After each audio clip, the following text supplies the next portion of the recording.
ओम नमः श्री परमहंसास्वादित चरण कमल चिन्मकरन्दाय भक्तजन मानस निवासाय श्री रामचंद्राय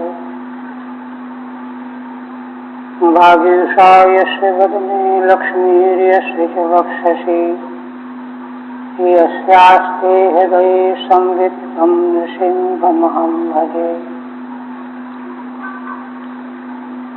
विश्वसर्ग विसर्गादि नवलक्षणलक्षितम् श्रीकृष्णाख्यं परं धाम जगद्धाम नमामि तत्।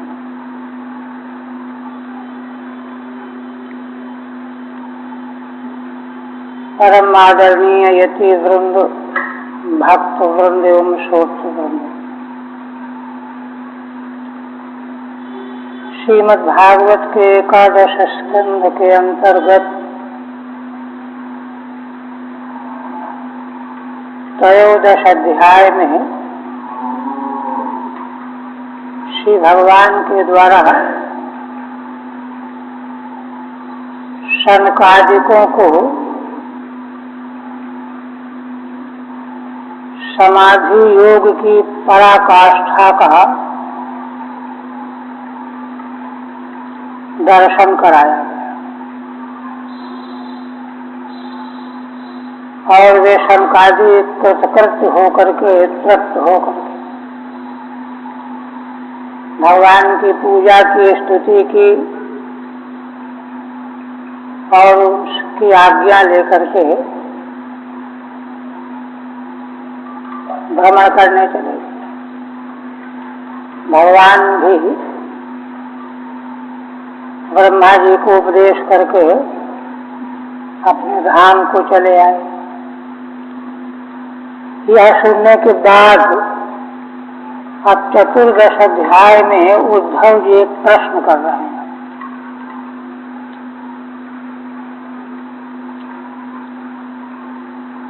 पहले उपक्रम देखिए।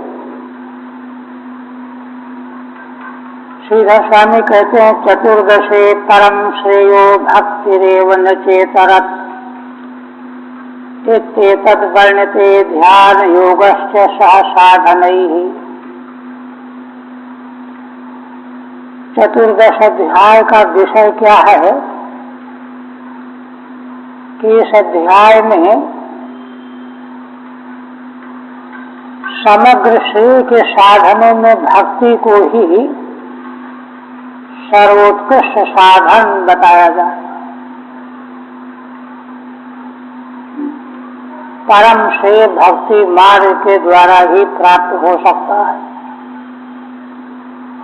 यह वर्णन किया जाएगा और इसकी प्राप्ति के लिए साधनों के सहित भगवान ध्यान योग का भी उपदेश करेंगे। उद्धव जी पुनः प्रश्न करेंगे। दो विषय इस अध्याय में आ रहा है। तो उद्धव जी का प्रश्न है, उद्धववाच वदन्ति कृष्ण श्रेयांसि बहूनि ब्रह्मवादिनः तेषां विकल्प प्राधान्यम उताहो एक मुख्यता। उद्धव जी भगवान के उपदेश को मनोयोग से सुनते सुनते एक प्रश्न करने लगे। कहने लगे कि हे भगवान, ब्रह्मवादी जन, वेदवादी, वेद के ज्ञाता श्रेय के अनेक साधनों का वर्णन करते हैं। बहूनि श्रेयांसि माने श्रेय साधनानि वदन्ति। ये करो, चाहे ये करो, ये करो, ये करो। तो ये जो अनेक साधन ब्रह्मवादियों के द्वारा कहे गए हैं, वर्णन किए जाते हैं, तो उनमें से विकल्प है कि जो चाहो सो चुन लो, अपने पसंद के अनुसार श्रेय प्राप्त हो जाएगा। एक बात तो ये हो सकती है। अथवा उनमें से कोई एक ही प्रधान है। तेषां विकल्प प्राधान्यम अथवा जिसको जो अच्छा लगे उसी को प्रधान मान करके चुन लो, अथवा कोई एक ही इनमें मुख्य आए, ये उद्धव जी का प्रश्न है। लेकिन साध्य साधन के संबंध में निश्चित दृष्टि चाहिए। डावाडोल स्थिति जो है साधना के मार्ग में सफलता प्राप्त नहीं कर सकते। इसलिए यह प्रश्न उद्धव जी के द्वारा उठाया गया है। असल में संसार के समग्र जीवों के कल्याण के लिए ही भगवान स्वयं उद्धव जी के भीतर विराजमान होकर के उनसे प्रश्न करवाते, जिससे कि संसार के समग्र प्राणियों का हित हो। तो ऐसे लोग चिंतन करने वाले होते हैं संसार में, इनमें से मुख्य कौन है, या सब बराबर है, कोई एक ग्रहण कर ले, अथवा कोई इसमें एक मुख्य है ही। यह जो लोगों के मन में नाना प्रकार के चिंतन विचार पैदा होते हैं, उन्हीं का उद्धव जी उल्लेख कर रहे हैं। टीका में कहते हैं, एवं तावत भगवतो भक्त्या मोक्षा इत्युक्तम। अभी तक श्री भगवान के द्वारा भक्ति से ही मोक्ष प्राप्त हो सकता है, यह बात कह दी गई। किंतु अन्य तो अन्यान साधनानि वदन्ति। अन्य लोग, शास्त्रज्ञ लोग अन्य साधनों का भी उल्लेख करते हैं। तत्र विशेष निर्धारणाय पृच्छति। तो उनमें कोई विशेष साधन है क्या? है तो कौन है? या सब बराबर हैं, जो चाहो सो चुन लो? यह निर्धारण करने के लिए उद्धव जी का प्रश्न है। पृच्छति वदन्ति। श्रेयांश माने श्रेय साधनानि। श्रेय के साधन अनेक रूप में वेदवादी ऋषि वर्णन करते हैं। किम विकल्पेन प्राधान्यम। तो उन अनेक साधनों में प्रधानता जिसको जो अच्छा लगे उसी की प्रधानता मान लो। विकल्प है, चाहे इसको प्रधान मानो, चाहे इसको मानो, चाहे इसको मानो। उताहो किंवा एकस्यैव मुख्यता। अथवा नहीं, एक ही इन सब साधनों में मुख्य साधन। प्रश्न ये है। फिर कहते हैं कि भगवान भवतोदाहता स्वामिन भक्त योगो नपेक्षिता। अभी आपने स्वयं अपने श्रीमुख के द्वारा भक्ति योग का निरूपण किया है, उदाहरण दिया है, और उसको आपने यह बताया है अनपेक्षिता। सांख्य योग आदि साधन कोई भी उसकी बराबरी करने वाले नहीं, बल्कि अन्य साधन जो हैं अंत में भक्ति को प्राप्त करा करके चरितार्थ होने वाले हैं। अनपेक्षित मार्ग तो भक्ति योग ही आपने बताया है। पीछे भगवान ने कहा है ना, न रोधयति माम। मुझे ये साधन रोक नहीं पाता, वह साधन रोक नहीं पाता। जब तब व्रत अध्ययन ये वो, जैसा सत्संग के द्वारा मैं बस में हो जाता हूँ। क्योंकि सत्संग की प्राप्ति से मेरी भक्ति प्राप्त हो जाती है। भक्तों का संग करेंगे तो उस साधक को भी भगवान की भक्ति प्राप्त हो जाएगी। यह भगवान ने अनपेक्षित साधन बताया। निरस्य सर्वथा संगम येन स्वय्या विषेन मनः।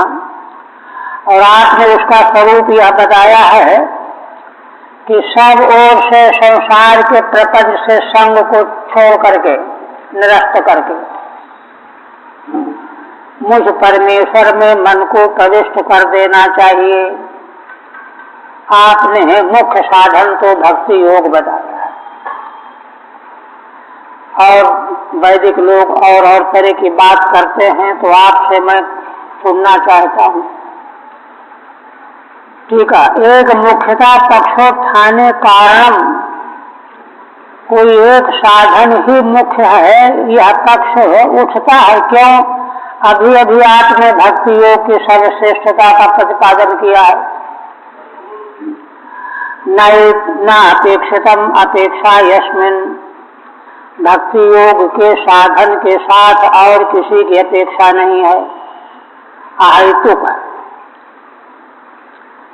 था उद्धव जी के प्रश्न का अभिप्राय बता रहे। भवता यो भक्ति योग उक्तो अन्य च यानि श्रेय साधनानि वदन्ति, आपके द्वारा जो भक्ति योग कहा गया है और दूसरे आचार्य जो कल्याण के अनेक साधन कह रहे हैं, कहते हैं, तेषां किम साक्षात फल साधनत्वेन प्राधान्यमेव सर्वेषां, तो क्या उन सभी साधनों में, साधन में फल सब में मिल जाएगा, इसलिए कोई भी साधन ग्रहण कर लो, सब प्रधान ही है। सर्वेषां उत अंगांगित्वम, अथवा नहीं, उनमें से एक साधन तो अंगी माने प्रधान है और दूसरे अंग रूप साधन है। अच्छा, प्राधान्य जिसका है, प्राधान्य के किम विकल्पेन, तो प्राधान्य दो प्रकार का, किसी के लिए ये साधन प्रधान है, किसी के लिए ये प्रधान है, किसी के लिए ये प्रधान है, तो प्रधान सभी हो जाएंगे, किंतु विकल्प से होंगे। प्रत्येक व्यक्ति भेद से साधन विकल्प से प्रधान होंगे, है ना। किम विकल्पेन सर्वेषां तुल्य फलत्वम, तो इससे क्या सिद्ध होगा कि सारे साधन तुल्य फल देने वाले हैं, बराबर हैं। अथवा तीसरा पक्ष यह है कि उनमें से कोई एक ही प्रधान है, बाकी तो प्रधान की ओर ले जाने के लिए हैं। जहलग साधन वेद बखानी, सब कर फल हरि भगति भवानी, गोस्वामी जी का वक्तव्य है। आप प्रश्न सुन करके भगवान उत्तर दे रहे हैं। देखिए, भगवान के उत्तर का अभिप्राय पहले सीधा स्वामी क्या कहते हैं। तत्र भक्तिरेव महाफलत्वेन मुख्या, कहते हैं कि देखो, इन तमाम साधनों में महान फल प्रदान करने वाली भक्ति ही है, इसलिए वह मुख्य है। दूसरे साधन तो भक्ति के मार्ग में ले जाने का सहयोग करने वाले, फल तो उनका भी हुआ, किंतु उनका सीधे महाफल नहीं। उनका फल छोटा सा यह है कि वे साधन चित्त को शुद्ध करा करके साधक को भगवान की भक्ति की ओर ले जाएंगे। इसलिए केवल मात्र भक्ति का ही महान फल है, अतः भक्ति मार्ग ही मुख्य है। अन्यान तो स्वासा प्रगति अनुसारेण,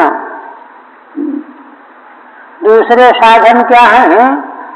कहते हैं दूसरे साधन स्वासा प्रगति अनुसारेण, उन साधनों का भिन्न भिन्न साधक अपनी अपनी प्रकृति के अनुसार स्वीकार करेंगे।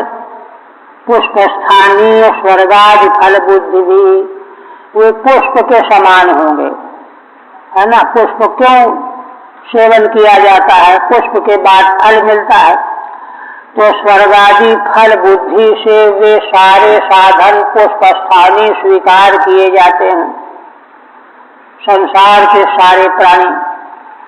और अलग अलग इसलिए हैं कि उनके स्वभाव अलग हैं, प्रकृतियां अलग अलग हैं, इसलिए साधन अलग अलग है, उनकी इच्छाएं अलग अलग हैं, उनकी कामनाएं अलग अलग हैं। प्राधान्येन परिकल्पितानि, तो जिसकी जो वासना है, कामना है, प्रकृति है, उसके लिए वही प्रधान है। तुम्हारे लिए भाई यही ठीक है, तुम यही करो। परिकल्पितानि क्षुल्लक फलानि, छोटे छोटे फल देने वाले हैं दूसरे साधन, क्योंकि उन फलों को चाहने वालों के लिए वे साधन बताए गए हैं, है ना। ये तो सिद्धांत है। इसी सिद्धांत का भगवान विवेचन करने के लिए बिल्कुल स्पष्ट सिद्धांत ये है। इसको भगवान जो है शास्त्र के परंपरा के अनुसार कैसे स्पष्ट करने जा रहे हैं, इसका विवेचन करने के लिए प्रकृति अनुसार बहुधा वेदार्थ प्रतिपत्ति माह, भाई भिन्न भिन्न पुरुषों के द्वारा वेद का अलग अलग भाषता है। उसी वेद का अर्थ एक को और तरह का भाषेगा, दूसरे को और तरह का भाषेगा। जैसे भगवान का दर्शन करके जाती रही भावना जैसी, हरि मूरत देखी तिन तैसी। इसी तरह से सभी मनुष्यों को अपनी अपनी प्रकृति स्वभाव के अनुसार वेदार्थ भासता है, इसलिए उसी को वह महत्वपूर्ण मान करके उसको साधन के रूप में स्वीकार करता है और फल प्राप्त करता है ना। प्रकृति अनुसार बहुधा वेदार्थ प्रतिपत्ति माह, यह बात पहले भगवान कहने जा रहे हैं। इसलिए लोगों की रुचि और भिन्न भिन्न साधनों को ग्रहण करते देख करके उगने की बात नहीं है ना। वहां पर जो है एक दृष्टि प्राप्त करने की बात है, जो भगवान बता रहे हैं 7 पद्यों से। काले ने 7 पद्यों के द्वारा यह तत्व निश्चित किया गया। आप देखिए भगवान क्या कहते हैं। कहते हैं कि देखो, कालेर नष्टा प्रलय मान्यम वेद संगीता, मयादौ ब्रह्मणे प्रोक्ता धर्मो यस्याम मदात्मक। देखो भगवान यह बात क्यों कहने लगे, है ना। वेदों का प्रत्येक कल्प में प्राकट्य होता है ना। बल्कि अष्टम स्कंध में जहाँ मनवंतरों का विवेचन किया गया है, शायद 6वां अध्याय का 19वां अध्याय, तो वहाँ भगवान सुखदेव जी ने वर्णन किया है कि, है ना, जब प्रलय के अनंतर कल्प प्रारंभ होता है, वो 6 जो मनवंतर है ना, मनु, मनुपुत्र, देवगण, देवराज इंद्र, सप्तऋषि और भगवान का अवतार है, ये 6 को मनवंतर कहा जाता है। इनका विनियोग क्या है, तो प्रलय समाप्ति के बाद जब सृष्टि प्रकट होती है, तो सप्तऋषियों का पहला कृत्य क्या है कि वे समाधि अवस्था में पहुंच करके वेदों का दर्शन प्राप्त करते हैं और वेदों का प्रत्यक्ष दर्शन प्राप्त करके मनुवादिकों को शिक्षा देते हैं। कहते हैं कि देखो, इसके अनुसार तुम संसार का शासन चलाओ, अपने पुत्रों को भी शिक्षित करो। तो उसी वेद के संविधान के अनुसार मनु, मनुपुत्र, देवगण, देवराजेंद्र सब कुछ करने लगते हैं। यह प्रत्येक कल्प में ऐसा होता है। तो और सभी कल्पों में वेदों के प्रकट हो जाने के बाद विवेचन और उनका स्वाध्याय परंपरा उसी रूप में चलती है। इसलिए भगवान बिल्कुल प्रारंभ से इस बात को उठा करके कह रहे हैं। कहते हैं कि देखो उद्धव जी, कालेन नष्टा प्रलय वाणियम वेद संगीता। वेद जिसका नाम है कि यह भगवान की वाणी, मेरी वाणी अनंत प्रलय काल में नष्ट हो जाती है, छिप जाती है। वेद तो नित्य है, वेदों का नाश नहीं होता, लेकिन ओझल हो जाते हैं, ढक जाते हैं। और जब वह वाणी पुनः प्रकट होती है, मयादौ ब्रह्मणे प्रोक्ता, तो आदि में मैं उस वाणी को ब्रह्मा जी को उपदेश कर देता हूँ। उसमें क्या उपदेश होता है? धर्मो यस्याम मदात्मकः। भगवान कहते हैं उस वेद वाणी में जिसका मैं प्रलय के अंत में, सृष्टि के आदि में सबसे पहले ब्रह्मा को उपदेश करता हूँ, उस वेद में धर्म का निरूपण है। कैसे धर्म का? मदात्मकः धर्मः। जिस धर्म का कि आत्मा मैं हूं, भागवत धर्म। भागवत धर्म ही वेदों का निष्कर्ष है, सार है। धर्मो यस्याम मदात्मकः। ठीक है, आगे काले नीति सप्तभी से कह रहे हैं। मदात्मका माने मय्येवात्मा चित्तम येन सह। समग्र वैदिक धर्म, धर्म का सेवन करने वाले, पालन करने वाले प्राणियों को अंतिम में भगवान में समाहित कर देता है। मय्येवात्मा चित्त माने भगवान में चित्त का समर्पित हो जाना ही समग्र वैदिक धर्म का अंतिम सारांश है। ये देखिए, ये नशा वह जो है, मैं पहले ब्रह्मा जी को उपदेश करता हूँ, फिर तेन प्रोक्ता च पुत्राय मनवे पूर्वजाय सा। फिर ब्रह्मा जी अपने प्रथम पुत्र मनु को उसका उपदेश कर देते हैं। इसके बाद वह वेद वाणी आगे की परंपरा में बढ़ती चली जाती है। ततो भगवादौ ग्रहणन सप्त ब्रह्म महर्षयः। मनु के बाद 7 भृगुवादी महर्षि वे उस वेद वाणी का उपदेश प्राप्त करते हैं। टीका में कहते हैं भृगवादय भृगुश्च, है ना, भृगु मरीचि अत्रि अंगिरसौ पुलस्त्य पुलः कृत हुए 7 हो गए। इत्येते च सप्त ब्रह्माणः। ब्रह्मा जी के पुत्र हैं, इसलिए ब्रह्मर्षय कहे जाते हैं। प्रजापतयः ते च ते ब्रह्मर्षयश्च। वे ब्रह्मर्षि भी हैं और प्रजापति भी हैं। वे वेद वाणी को ग्रहण करते हैं।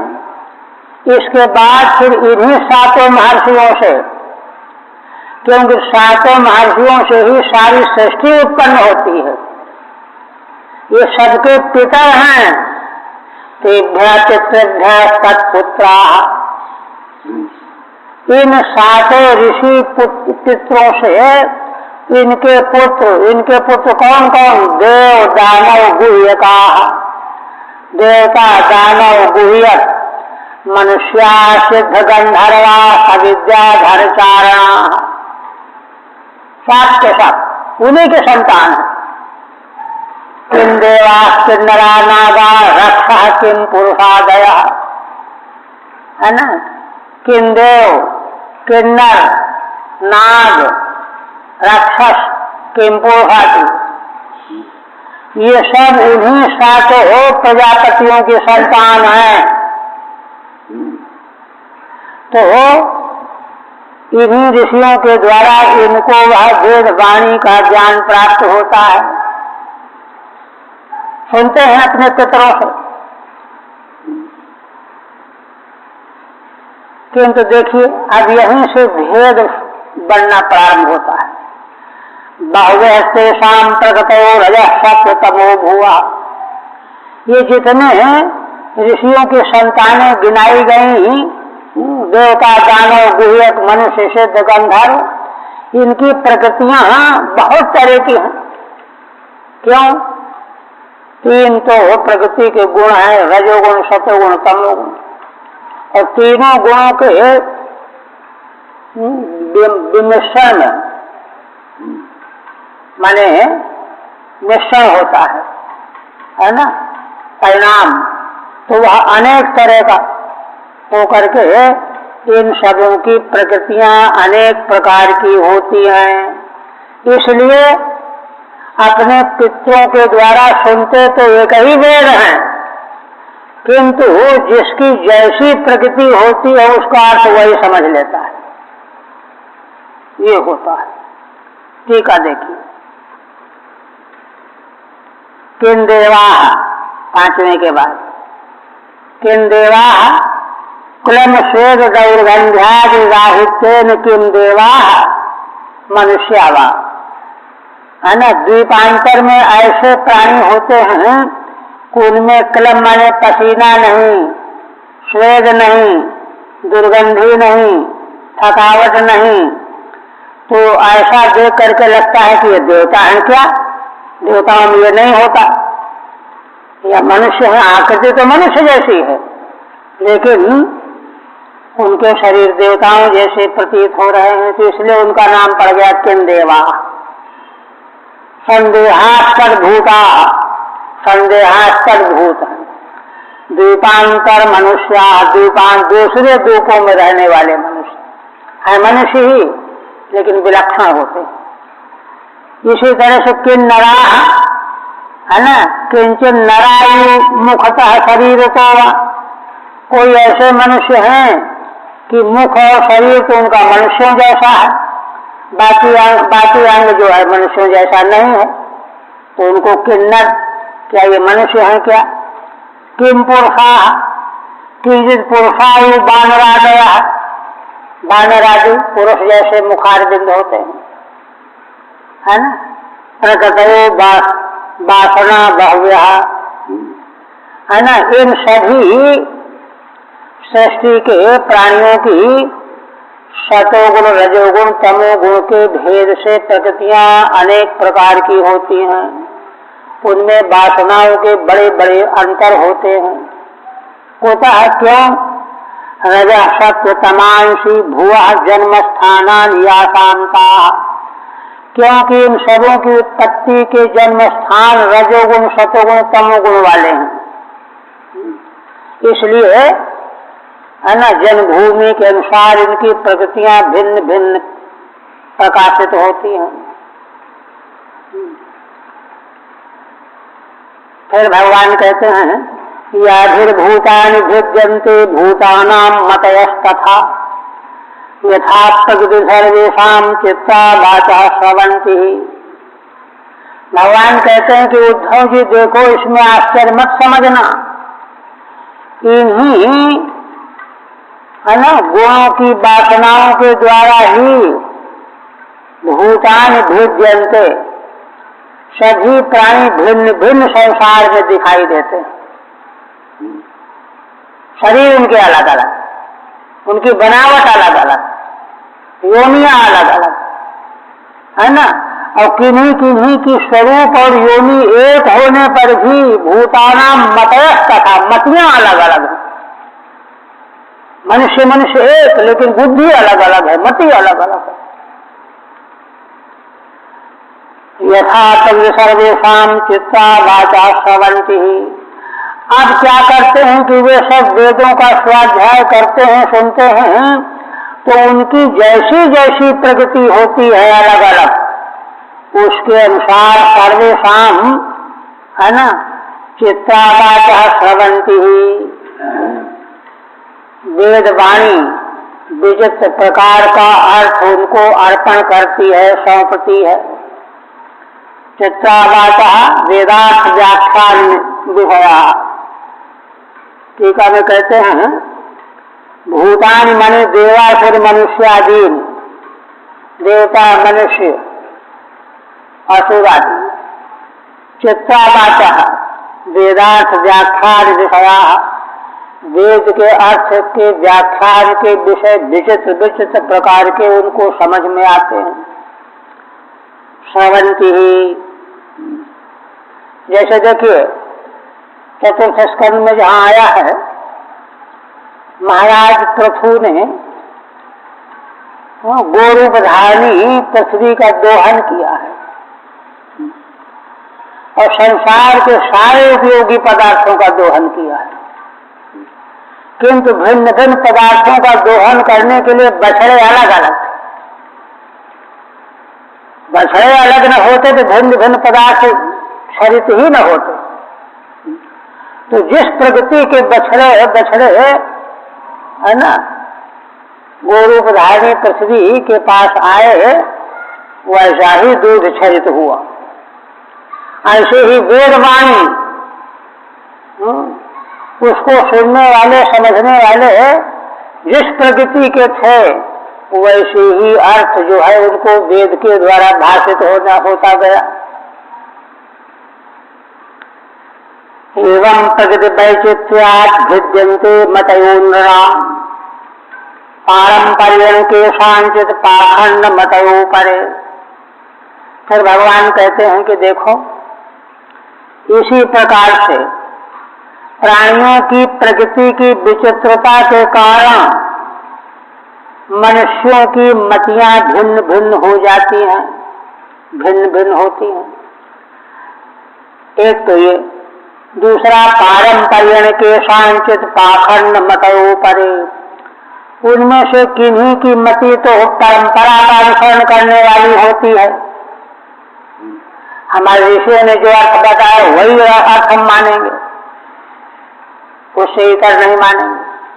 और दूसरे पाखंड मतयो परे, दूसरे लोग कहते नहीं, हमको क्या बुद्धि नहीं है क्या, अपनी बुद्धि से हम भी विचार करके अर्थ ग्रहण करेंगे, तो पाखंड मति वाले हैं।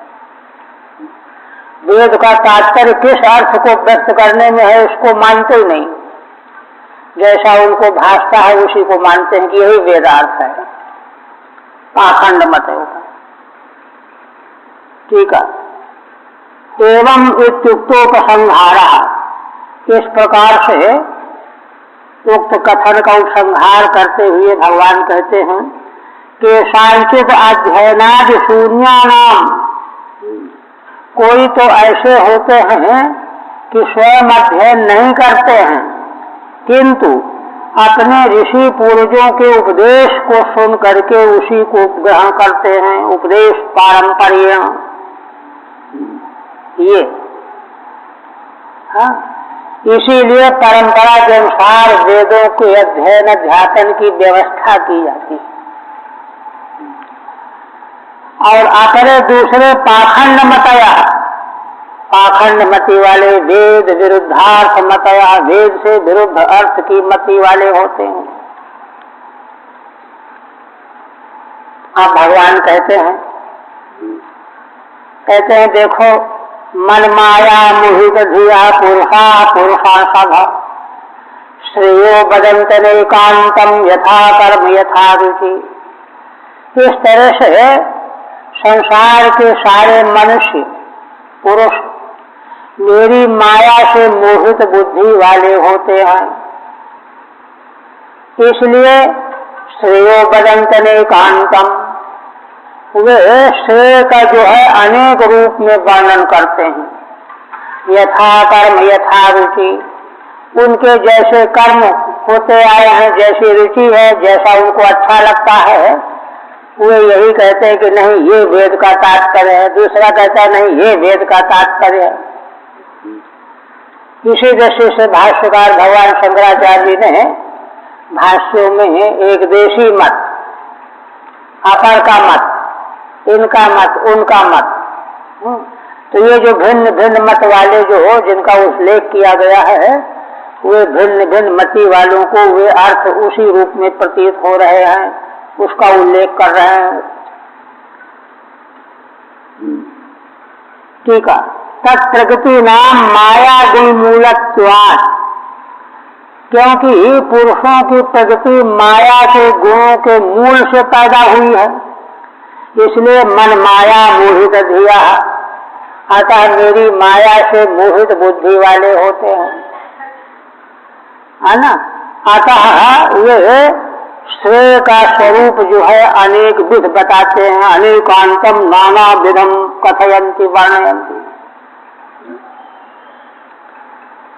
वाराणसी महाराज जी ने एक बार वेद स्तुति का प्रकरण आरंभ हो रहा था, तो वहां महाराज ने उपक्रम में बताया शास्त्र की गरिमा और महिमा को। वेद स्तुति का तो यही उपक्रम ही। तो वहां महाराज ने एक बात प्रश्न के रूप में रखी, कहा कि देखो, कोई ये कह सकता है कि भाई वेद जो है परम प्रमाण तो है, प्रत्यक्षानुमित्या वा यस्तुपायो न बुध्यते, प्रत्यक्ष या अनुमान के द्वारा जो बात जो साधन नहीं जाना जा सकता उसको वेद बताते हैं। एनम वेदंत वेदेन तस्मात् वेदस्य वेदता। किंतु ये बताओ कि वेद का अर्थ तो बुद्धि से ही समझाया जाएगा कि नहीं? तो वेदार्थ का निर्णय भी तो बुद्धि के अधीन हो गया,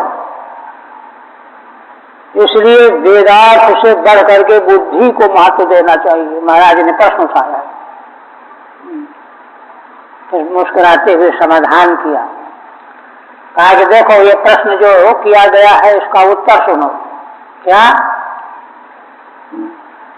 देखो, वेद की असल में सारी बात सुनो पहले, है ना। जल्दबाजी में किसी अर्थ का निर्णय मत कर लो। वेद की सारी बात सुनोगे तो क्या मिलेगा? वेद ने बताया है कि मुझको समझने के लिए पहले आहार विहार शुद्ध करो, आचार विचार शुद्ध करो, तप करो, इंद्रिय निग्रह करो, मनो निग्रह करो, उपवास करो, व्रत करो, और गुरु के द्वारा वेद को सुनो। ये सारा महाराज ने विवेचन किया। कहा वेद ही जो है अपने अर्थ समझने का मार्ग बता रहा है, प्रशस्त कर रहा है। तो उसके अनुसार जब तुम अपनी बुद्धि को सुसंस्कृत करोगे तो सुसंस्कृत हुई बुद्धि में वेदार्थ भासेगा, नहीं तो तुम्हारा मनगढ़ंत अर्थ भासने लगेगा, जिसको भगवान यहां कह रहे हैं। ये महाराज ने समाधान किया। तो वही कह रहे हैं यहां पर, कहते हैं यथा ऋषि में वर्णन करते हैं। अब देखो क्या करते हैं आगे, कहते हैं धर्म के यश्चान्य कामम सत्यम दमम समम अन्य वदन्ति स्वार्थम वा ऐश्वर्यम त्याग भोजनम। कहते हैं कि कोई कोई पुरुष धर्म ही वेद का प्रतिपाद्य है, पूर्व मीमांसा। वेदांत को नहीं मानते पूर्व मीमांसा। दूसरे यश्चान्य, अन्य यश, कहते हैं कि देखो ऐसे सुंदर कर्म करो कि तुम्हारा यश फैले, यश्चान्य। कामम, है ना, दूसरे काम, है ना, जी भर के अपनी इंद्रियों को तृप्त करो, तीसरा। चौथे कहते हैं कि नहीं, सत्यम दमम समम अन्य वदन्ति, सत्य दम सम का पालन करोगे तो क्या होगा कि इससे तुम्हारा स्वार्थ सिद्ध होगा, ऐश्वर्य प्राप्त करोगे। ऐश्वर्यम त्याग भोजनम। और कोई कोई कहते नहीं, शरीर को उपवास के द्वारा कृष करो, उससे बुद्धि शुद्ध होगी, त्याग भोजनम। कोई और लोग कहते हैं केचित यज्ञ तपोदानम व्रतान नियमान यमान। कोई कहते हैं यज्ञ करो, तप करो, दान करो, व्रत करो, नियमों का पालन करो। आद्यंतवंत एवैषाम लोका कर्म विनिर्मिता, है ना। और कहते हैं, भगवान कहते हैं कि देखो ये जितने भी ये पक्ष रखे गए, अभी टीका में विवेचन करेंगे, है ना, ये सारे जो साधन समझे गए, माने गए, बताए गए, कहे गए, इनसे क्या होगा कि ये सब कर्म रूप है, ये सारे साधन कर्म रूप हैं, ये करो, ऐसा करो, वैसा करो, तो क्या होगा, कर्म रूप इनसे विनिर्मित लोक प्राप्त हो जाएंगे, इन सब कर्म रूप साधनों से। किंतु भगवान कह रहे हैं कि देखो ये तो प्राप्त हो जाएंगे, किंतु जानते हो दुखों दर का, उनके उत्तर काल में दुख ही पैदा होके मिलेगा तुमको। तो क्यों? भगवान कहते हैं तमोनिष्ठा, क्योंकि वे अज्ञान निष्ठ बुद्धि के वे निष्कर्ष रूप में जाने गए हैं। क्षुद्रानंदा, क्षुद्र आनंद मिलकर रह जाएगा, छोटा टुकड़ा आनंद का। सुचार पिता, और अंत में शोक ही में है उनको डूबना पड़ेगा, शोक में है उनको डूब जाना पड़ेगा। ये सारे साधन जो है ऐसे फल वाले होंगे जो अपनी अपनी प्रकृति के अनुसार वेद का अर्थ निर्णय करके ये कल्पित किए गए हैं साधन। आप टीका में देखिए, तदेवा धर्ममिति साधेन, 12 श्लोक से, धर्मम कर्म मीमांसका, धर्म का अर्थ है वैदिक कर्म, अग्निहोत्र करो, ये करो, ये करो, चातुर्मास्य करो, मीमांसक कहते, जैसा कि उनका कथन है, मोक्षार्थी न प्रवर्ते तो तत्व काम निषिद्धयो हो। मीमांसक कहते हैं कि अगर मोक्ष चाहते हो तो काम और निषिद्ध कर्मों को छोड़ो, उन्हें मत लगना। किन कर्मों में लगना? नित्य नैमित्य के कुर्यात् प्रत्यवाय जिहासया, केवल प्रत्यवाय को दूर करने के लिए नित्य नैमित्य कर्मों को करो इत्यादि। इसी तरह दूसरे लोग कहते यश, है ना, यह काव्य अलंकार करता, काव्य और अलंकार की रचना करने वाले साहित्यिक कहते हैं यश सबसे बढ़िया फल। यथाहु जैसे कि कहते हैं, यावत् कीर्तिर मनुष्यस्य पुण्य लोकेषु गीयते, मनुष्य की कीर्ति जब तक पुण्य लोकों में गाई जाएगी, तावत् वर्षसहस्राणि स्वर्ग लोके महीयते, उतने 1000 वर्षों तक वह यशस्वी पुरुष स्वर्ग लोक में पूजा प्राप्त करेगा। इसलिए ऐसे कर्म करो कि यश बढ़े। तीसरे हैं कामम, है ना, करे हत भोग भोगो, शब्द स्पर्श रूप सुगंधादिकों का। ये कौन लोग हैं? वात्स्यायनाद है, वात्स्यायन का कामसूत्र एक ग्रंथ ही है।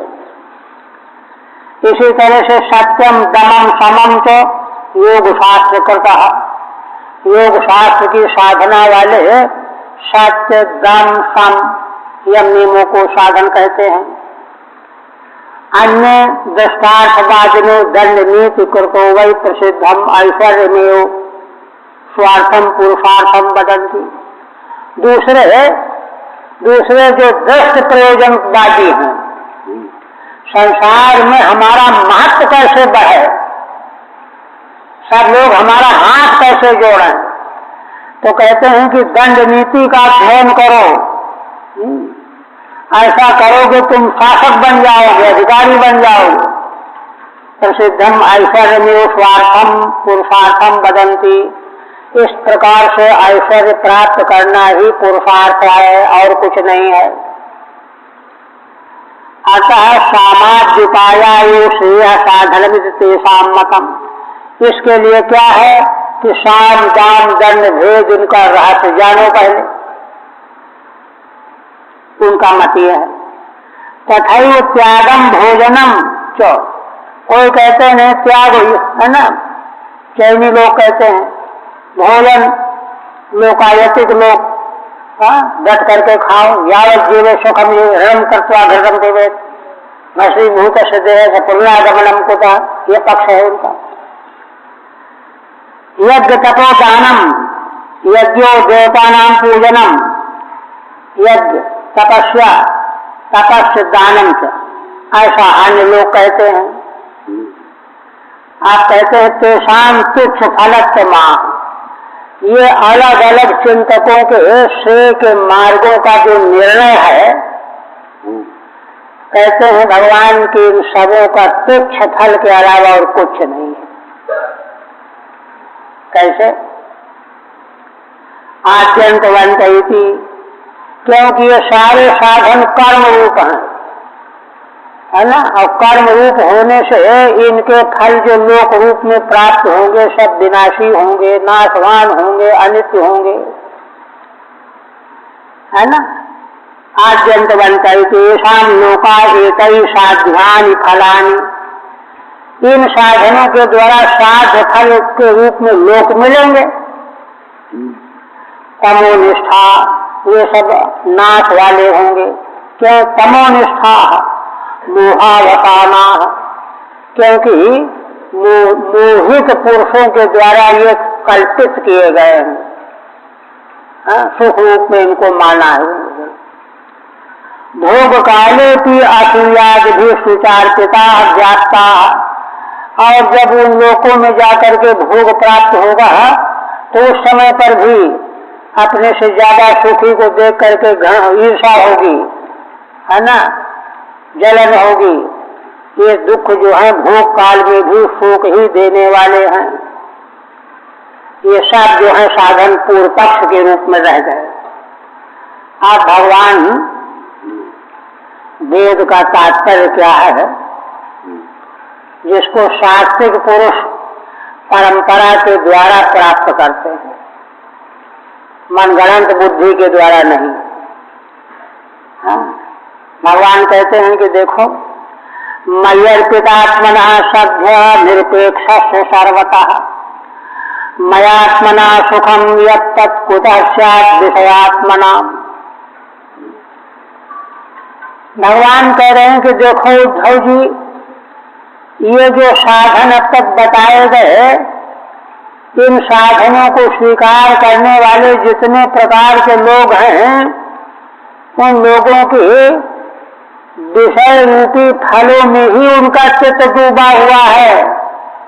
हम इन लोक में जाकर के ऐसा सुख भोगेंगे, बहु लोक में ये पाएंगे, ये पाएंगे, ये मिलेगा, ऐसे तो है। माने विषय का विषय शून्य तो है नहीं, तो विषयी जो विषयात्मा है, इनको वह सुख कैसे मिल सकता है? कौन सुख? कहते हैं जो सुख, जो परम आनंद, मय्यर्पितात्मना सभ्य संबोधन है, सज्जन। हे उद्धव जी, तुम सज्जन पुरुष हो, क्योंकि पात्र को ऊंची चीज बताई जाती है ना। जिसने अपने अंतःकरण को मुझ परमेश्वर में अर्पण कर दिया है, विषय को तो सोचता ही नहीं है, सारे विषयों को दौकौड़ी का मान चुका है, केवल मात्र भगवान ही बर्णीय है, वर्ण करने योग्य है, इसलिए अपना अंतःकरण भगवान ने मुझ में लगा दिया है।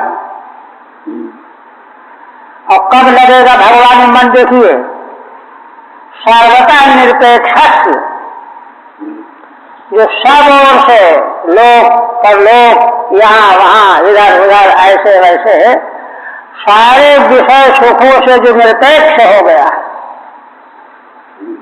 सबको दो कौड़ी का मान लिया है, उसी महापुरुष का भगवान में चित्त समर्पित होगा। अब देखिए भगवान क्या कह रहे हैं कि देखो, उसने ये चीज तय की, पक्की की, स्वीकार की, है ना। मयात्मना, वो तो मेरे साथ मिल गया। अब देखिए, परमानंद सुख और आनंद भगवान को छोड़ करके जड़ जगत में है ही नहीं कहीं। लोक लोकांतर के जितने भी पदार्थ हैं, विषय हैं, ये सब मूढ़ों को जो है खींचने वाले हैं। इनमें कहीं भी सुख का नामो निशान नहीं है। जैसे मृग जो है ज्येष्ठ की दोपहर में चमकते रेत को पानी समझ लेता है, प्यासा होकर के दौड़ दौड़ के मर जाता है, किंतु जल मुयस्सर नहीं होता, बूंद भी मुयस्सर नहीं होता। सारा संसार लोक लोकांतर के सारे पदार्थ, उनका सुख केवल मृग मरीचिका के समान से ज्यादा है ही नहीं। यह पक्का करके निरपेक्ष हो जाए, निरपेक्ष होकर के भगवान में चित्त को अर्पण कर दे और इसका खंडन कर सकता है। ये सिद्धांत है, वैदिक सिद्धांत है। तो भगवान कहते हैं मयात्मना, मैं तो परमानंद स्वरूप हूं। मेरे साथ में अब जब मुझ में मिल गया तो मुझको सुख है, वही सुख उसका हो गया, वही सुख मिलेगा उसको। मयात्मना सुखम, ऐसा मुझ आत्मा के साथ समर्पित होकर के, सब उस निरपेक्ष होकर के उसको जो सुख मिलता है ना, या तत्पुरस्याद्य है आत्मनाम, ऐसा वह सुख विषयों में जिसका चित्त फंसा हुआ है, इस लोक में जाके सुख भोगेंगे, उनको कहाँ मुयस्सर हो सकता है? किसी कीमत पर मुयस्सर नहीं हो सकता, स्वप्न में भी। ये है ठीक है।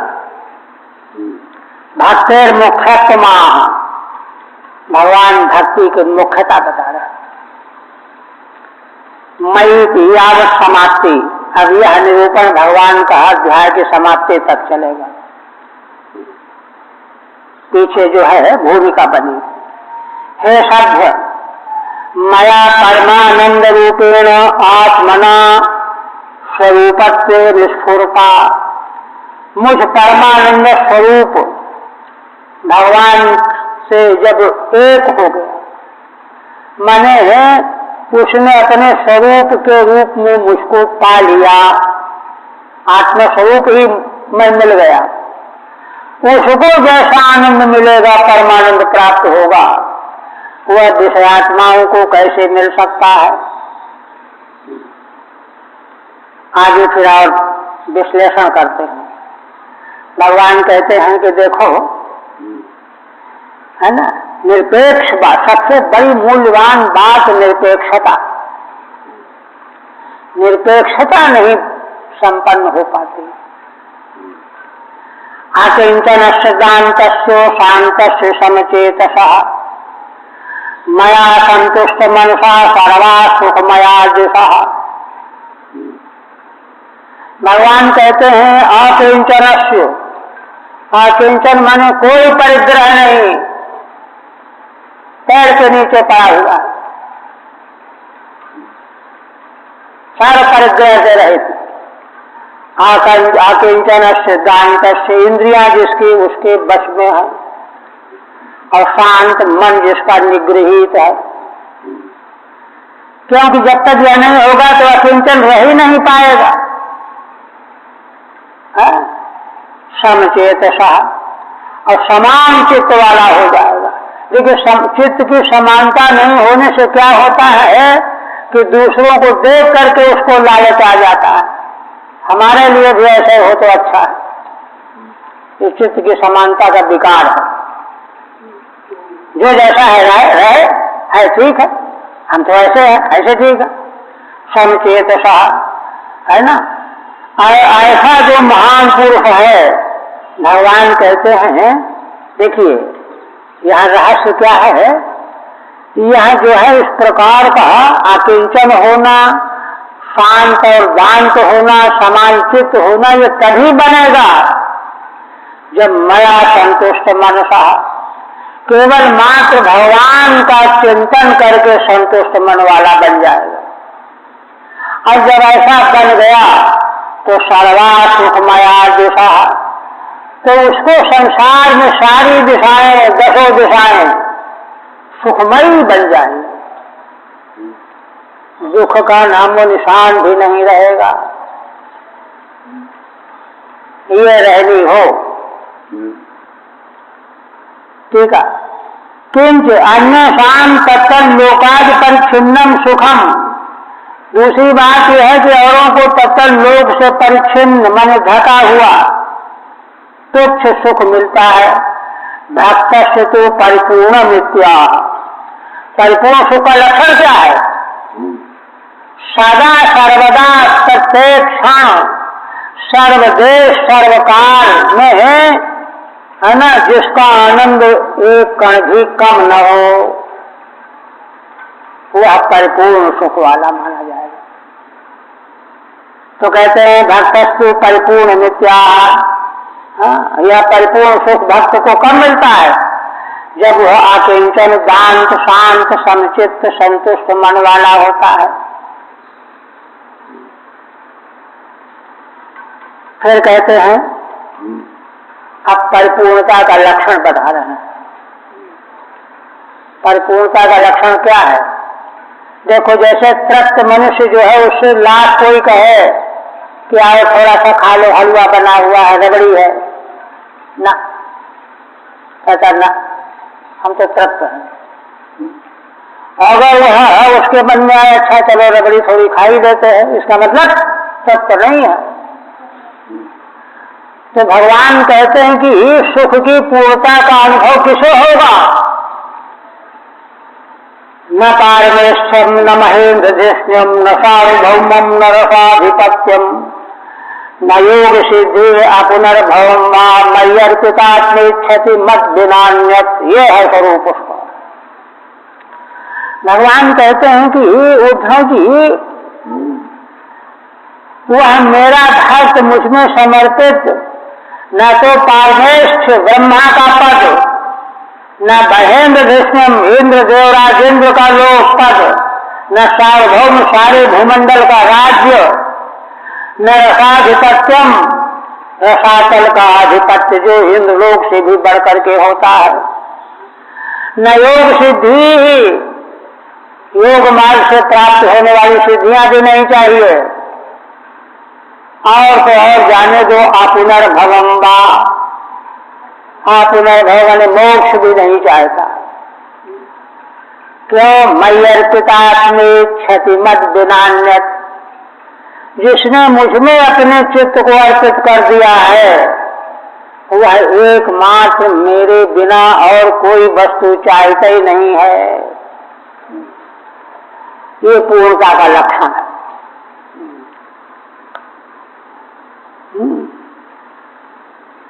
इसको पहले अंतःकरण में बुद्धि के द्वारा धारण करके फिर इसको पाने का संकल्प एक संत थे हरिद्वार में, काट बाबा करके प्रसिद्ध थे। कहते थे कि देखो, कभी कभी एकांत में पहाड़ों में बीच मिलते थे। श्रुति कहती है सारा संसार इस दिशा की ओर जाए चाहे न जाए, कहीं भी भटक रहा हो, किंतु अपने को पक्का करो कि हम तो इसकी ओर जा करके मानेंगे, इसको प्राप्त करके मानेंगे, ऐसा करते थे। फिर कहते हैं अच्छा ठीक है, इसकी अभी नहीं हुई ना, परिपूर्णता न पारमे समिति रसाधिपत्यम पातालादि स्वाम्यम, पाताल का स्वामी हो जाना, अपने माने मोक्षमपि मत बिना माम हित्वा अन्य नेच्छति। भगवान को छोड़ करके कोई कहे चालाक आदमी की ये ले लो, भगवान को छोड़ दो तो नहीं छोड़ता। अहमेवता से प्रेष्ठ इत्यर्थ, कहते हैं भगवान ही परम प्रेष्ठ है उसका। भगवान तो आत्मा तो परम प्रेष्ठ है ही। देखिए, ये तो उसकी स्थिति बताई। अब एक और बड़ी विलक्षण बात कह रहे हैं भगवान। भगवान कहते हैं कि देखो, ताली एक हाथ नहीं बजती है। अब भक्त तो ऐसा हो गया, भगवान के अलावा कुछ चाहे नहीं, अब भगवान उसकी ओर देखें भी नहीं तो चिढ़ जाएगा भक्त से। इसलिए भगवान कितनी रक्षा करते हैं अपने भक्त की। भगवान के जैसा प्रेमी तो कोई हो ही नहीं सकता एक ऐसी जीव को। इसलिए भगवान जो है उससे आगे आगे चलते हैं। क्या कहते हैं? देखो, न तथा में प्रियतमः आत्मयोनिर्न शंकर। ऐसा जो भक्त है उद्धव जी, वह मुझको जितना प्रिय हो जाता है, वैसा प्रीतम मुझे आत्मयोनि, मुझसे उत्पन्न होने वाले ब्रह्मा भी मुझको प्रिय नहीं है। न शंकर, शंकर जो भगवान की आत्मा ही है वो भी प्रिय नहीं है, प्रीतम नहीं है। न तो शंकरषण, शंकरषण बड़े भाई, वो भी मुझको उतने प्रिय नहीं है। न श्री लक्ष्मी जी अर्धांगिनी, आधांग, वो भी उतनी प्रिय नहीं है। नई आत्मा, और मैं कहाँ तक बताऊं, यह मेरा विग्रह, आत्मा माने विग्रह, मूर्ति, स्वरूप, यह भी मुझको उतना प्रिय नहीं लगता। यथा भगवान, देखिए श्रीधर स्वामी कहते हैं कि भगवान को कहना तो ये चाहिए था कि जैसा भक्त मुझको प्रीतम हो जाता, किंतु भगवान के मुंह से निकल गया जैसे आप। उद्धव जी भक्त ही हैं, किंतु भगवान कितने प्रेमी हैं कि अनन्य रूप से अपने प्रिय भक्त उद्धव जी को ही वो संकेत कर दिया। कहना तो चाहिए था कि जैसे मुझे भक्त प्रिय है, सारे भक्त प्रिय हैं। तो कहते हैं यथा भगवान, है ना, ममाति सर्वश्रेष्ठ, जैसे भक्त के लिए मैं सर्वश्रेष्ठ हूँ, वैसे ही मेरा भी वह भक्त ही परम प्रिय होता है। न तथेत द्वाभ्याम, दो पद्यों से भगवान कह रहे हैं। कहते हैं आत्मयोनिर ब्रह्मा, पुत्रों के पुत्र हैं लेकिन उतने प्रिय नहीं है। शंकरो मत स्वरूप भूतों की, मेरे स्वरूप ही है, उतने प्रिय नहीं है। शंकरषणों भ्राता की, भाई हैं बड़े, वो भी उतने प्रिय नहीं है।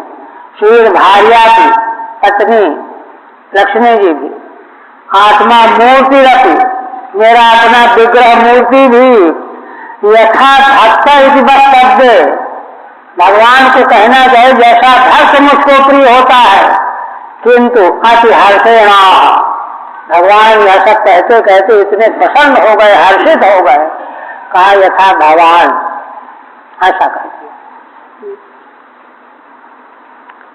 और कहते हैं देखो, निरपेक्षम मुनिम शांतम निर्भैरम समदर्शनम अनुव्रजाम्यहम नित्यम पूये इत्यंघ्रेणुभिः। कहते हैं कि देखो उद्धव जी, मैं कहाँ तक कहूँ, मैं अपने भक्त के पीछे पीछे चला करता हूँ, मुझसे रहा नहीं जाता, भक्त को अकेला मैं छोड़ नहीं पाता, है ना। कैसे? निरपेक्षम, जिसको संसार में लोक लोकांतर की कहीं कोई अपेक्षा नहीं है, जो मनशील मुनि है और इसीलिए शांत है। शांत कौन होगा? जो निरपेक्ष होगा। अगर सापेक्ष है तो शांत हो नहीं सकता, और इसीलिए निर्वैर है। वैर भाव कहाँ होता है? जब एक ही वस्तु के लिए कई इच्छुक हो जाते हैं, इसको न मिले हमको मिले, तो वैर भाव हो जाए। निर्वैरम, कुछ चाहिए नहीं, उसको निरपेक्ष है, इसलिए निर्वैरम। समदर्शनम, समान दर्शन वाला है, ऐसा जो मुनि है। अनुव्रजाम्यहम नित्यम, मैं नित्य माने निरंतर उसके पीछे पीछे चला करता हूँ। क्यों चलते हो पीछे पीछे, है ना। नित्यम पूये इत्यंघ्रेणुभिः, पीछे पीछे चलता हूँ कि भक्त के चरण की धूली उड़ करके पड़ जाएगी तो मैं अपने को पवित्र कर लूंगा। अभिप्राय क्या है? भगवान के उदर में सारा ब्रह्मांड समाया हुआ है, तो मेरे उदर में समाये हुए जो जीव हैं, दुख भोगने वाले हैं, उनकी पवित्रता के लिए, क्योंकि उनको पवित्र करने का और क्या उपाय है, तो इसलिए मैं भक्तों के पीछे पीछे चला करता हूं। तो ये मदंतर वर्ति ब्रह्मांडान, श्रीधर स्वामी कहते हैं मेरे भीतर सारे ब्रह्मांड हैं, सारे ब्रह्मांडों को मैं पवित्र करने के लिए पीछे चलता हूं। पवित्र कुर्यामिति भावे नेत्यर्थ। कहते हैं कि आप कहते हैं निष्किंचना मय्यनुरक्त चेतसः शांता महांतोखिल जीववत्सला कामैवना लब्धधियो जुषन्ति यत्तन्नैरपेक्षं न विदु सुखम मम। बहुत सबसे ऊंची बात भगवान कह रहे हैं। कह रहे हैं कि उद्धव जी देखो, मेरे भक्त कैसे निष्किंचन, निष्किंचन माने जिनके पास अपना कुछ भी नहीं है ना। निष्किंचन क्यों बन गए? क्योंकि उनका चित्त मुझ परमेश्वर में अनुरक्त बन गया। और अगर दुनिया की बसों में नष्ट होगा तो इकट्ठा करेंगे, निष्किंचन कहाँ रहेंगे? ये लाओ वो लाओ। अतः शांता, इसलिए शांत रहेंगे। महानता अखिल जीव वत्सला, उनका अंतःकरण महान हो जाता है। महान होने का लक्षण क्या है? अखिल जीव वत्सला, संसार के समग्र जीवों के प्रति वात्सल्य भाव उनके भीतर प्रकट हो जाता है। कोई भी जीव जो है दुखी न रहे, ऐसे होते है ना, ऐसे होते। देखिए ये जो 5 चीजें बताई भगवान ने, यही सबसे बड़ी उपलब्धि है ना। और दुनिया भर का बखेड़ा खड़ा कर लेना कोई उपलब्धि नहीं है, ये उपलब्धि है जिसको भगवान ने बताया। और इसीलिए आगे क्या कह रहे हैं? कामई अनालब्ध धियो जुषन्ति यत्, कहते हैं कि है ना, ऐसे मेरे भक्त है ना, जो कामना करने वालों को कभी ये चीजें प्राप्त नहीं हो सकती है ना। कामनाओं के द्वारा है ना, जिनकी बुद्धि कभी भी वस्तुओं को प्राप्त करने वाली नहीं है, ऐसे मेरे भक्त है ना, यत् सुखम जुषन्ति, जिस सुख को वे भक्त जो है सेवन करते हैं, भोगते हैं, अनुभव करते हैं, उसमें डूबे रहते हैं है ना। भगवान कहते हैं कि जानते हो यह सुख क्या है, कैसा है? कहते हैं भाई देखो है ना, इसका जो है एक शब्द भगवान कह रहे हैं, तन्नैरपेक्षम है ना, निर्गतापेक्षा इति निरपेक्ष, निरपेक्ष स्वभाव निरपेक्षम, माने सब और की अपेक्षा से निकला हुआ निरपेक्ष। निरपेक्ष सुख है यह। निरपेक्ष माने जो सब प्रकार की आशा आकांक्षाओं से अलग हट करके जो सुख प्राप्त हो रहा है, उस सुख को मेरा भक्त भोगता है। जुषन्ति माने सेवन करता है ना। अवश्य सुख को है ना, तन्मम सुखम न विदुहु, उस सुख को जिसको मेरा भक्त भोगता है, उस सुख को संसार की कामना चाहने वालों को पता ही नहीं चलता है कि वह सुख क्या होता है ना। कामई ही न विदुहु है ना, कामना करने वालों के द्वारा वह सुख कभी जाना ही नहीं गया। ऐसा सुख जो है मेरे भक्त भोगते हैं। और जब तक ऐसा सुख नहीं मिल जाएगा तब तक परम से नहीं है। वेद जो है यही पहुंचाने के लिए रास्ता दिखा रहे हैं। ठीक है, किंतु मद भक्ता नाम सुख मेतावत एवं भूतमिति वा को वक्तुम समर्थः। मेरे भक्त को ऐसा सुख अथवा इतना सुख कोई कह नहीं सकता। यतः तत्स्वसंवेद्यम, क्योंकि वह केवल भक्त के रूप में ही अनुभव किया जाने वाला है, उसकी कोई उपमा नहीं है। निष्किंचना इति महांतो नभिमाना, अभिमान शून्य, अनालब्ध दिया अस्पष्ट चित्ता, जिनके चित्त में कभी कोई कामना आई ही नहीं। निष्किंचनत्वादि नाम यथेष्टम हेतु हेतु मद्भाव। श्रीधर स्वामी कहते हैं कि देखो निष्किंचन क्यों है कि भगवान में अनुक्त चित्त वाले हैं, अथवा उलट दो, अनुक्त चित्त वाले क्यों हैं क्योंकि निष्किंचन हो गए हैं। निष्किंचन क्यों है? शांत हो गए हैं, है ना। यथेच्छ हेतु हेतु मद्भाव है, कोई भी किसी का हेतु बन जाएगा। इसका मतलब क्या हुआ? भगवान के भक्त में ये सब चीजें अपने आप आ जाती हैं। ये हो तब ये हो और ये हो तब ये हो, इसलिए कोई ये चीज पकड़नी नहीं पड़ती, उनमें सारी चीजें अपने आप प्रकट हो जाती हैं। जिनको दूसरे लोग जो है मन में बैठालते हैं कि ऐसा करें तो ऐसा हो जाएगा, ऐसा करें तो ऐसा हो जाएगा, उनको बैठालना नहीं पड़ता। इसलिए यथेच्छ हेतु हेतु मद्भाव।